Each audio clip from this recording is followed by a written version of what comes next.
Assalamualaikum warahmatullahi wabarakatuh. Perkenalkan, nama saya Jian Alfifa. Saya berasal dari kelas 11 IPS 4. Di sini saya akan menjelaskan tentang bab 5, yaitu mewaspadai ancaman terhadap kedudukan negara Kesatuan Republik Indonesia.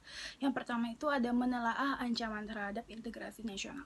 Dalam membangun integrasi nasional, bangsa Indonesia selalu dihadapkan pada ATHG, yaitu yang pertama itu ada ancaman, merupakan suatu hal atau usaha yang bersifat mengubah atau merombak kebijaksanaan yang dilakukan secara konsepsional, kriminal, serta politik.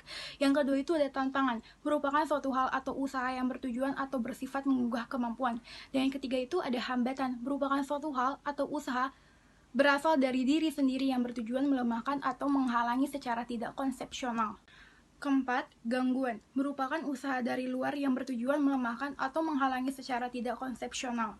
Ancaman bagi integrasi nasional tersebut datang dari luar maupun dari dalam negeri Indonesia sendiri dalam berbagai dimensi kehidupan seperti ideologi, politik, ekonomi, sosial budaya, serta pertahanan dan keamanan.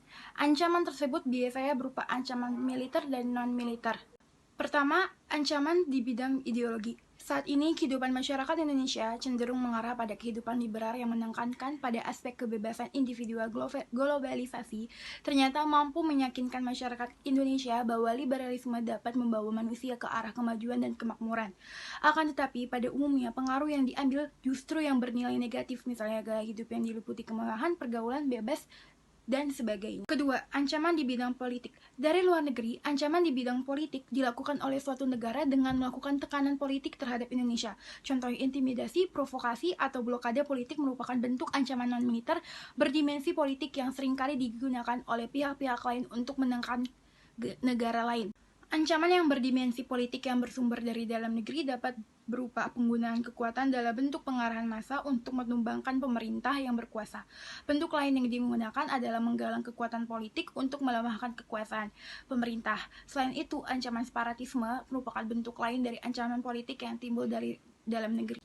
3. Ancaman di bidang ekonomi. Globalisasi perekonomian di satu pihak akan membuka peluang pasar produk dari dalam negeri ke pasar internasional secara kompetitif.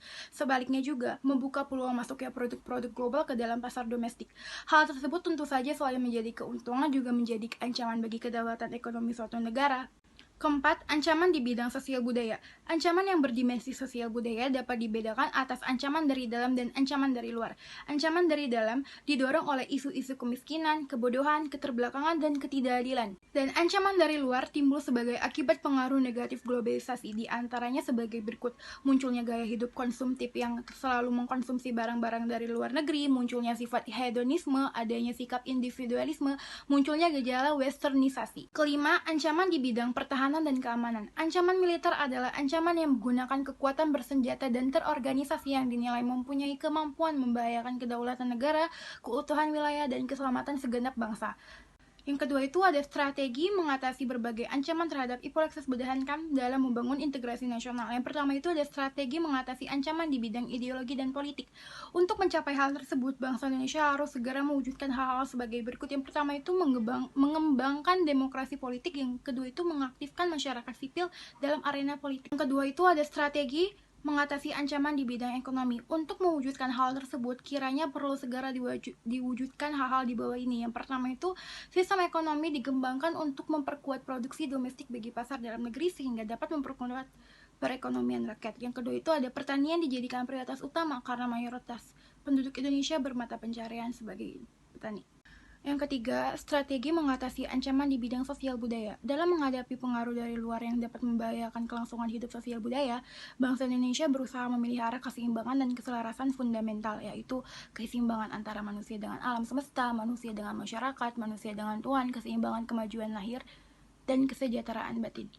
Yang keempat, strategi mengatasi ancaman di bidang pertahanan dan keamanan. Sistem pertahanan dan keamanan yang bersifat semesta merupakan pilihan yang paling tepat bagi pertahanan Indonesia yang diselenggarakan dengan keyakinan pada kekuatan sendiri serta berdasarkan atas hak dan kewajiban warga negara dalam usaha pertahanan negara. Sistem pertahanan dan keamanan negara yang bersifat semesta bercirikan berikut. Yang pertama itu kerakyatan, yaitu orientasi pertahanan dan keamanan negara diabadikan oleh dan untuk kepentingan seluruh rakyat.